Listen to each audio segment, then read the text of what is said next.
Ya Allah, kau tolonglah aku, ya Allah. Aku tak minta apa-apa pun, ya Allah. Aku tak minta apa pun, tapi kau tolong, ya Allah. Kau berilah aku satu makanan untuk anak-anak aku, ya Allah. Cukup makanan untuk anak, cukup. Aku tak minta pun, ya Allah. Dalam ketika dan saat ini, aku tak minta pun. Engkau nak bagi aku kaya, kau nak bagi aku rezeki duit yang banyak, ya Allah. Kau bagi aku makanan, cukup sekadar makanan yang aku boleh bagi makan untuk anak aku, ya Allah. Anak aku nak makan hari ni, tak tahu nak makan apa hari ni.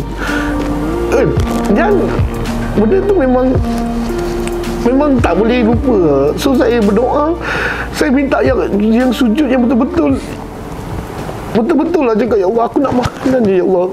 So saya adalah penguat kuasa undang-undang yang mana saya terdedah dengan rasuah. Sebelum ni saya banyak makan.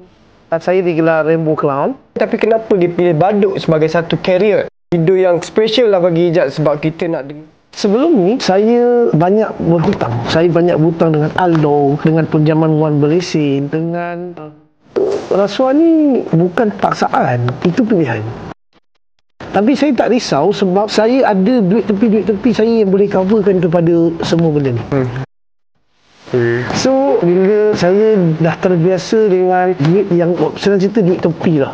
Panggil duit tepi. So, saya dah terbiasa dengan duit tepi. Satu hari ni Allah nak tarik, nak uji saya. Allah tarik semua kenikmatan yang saya ada.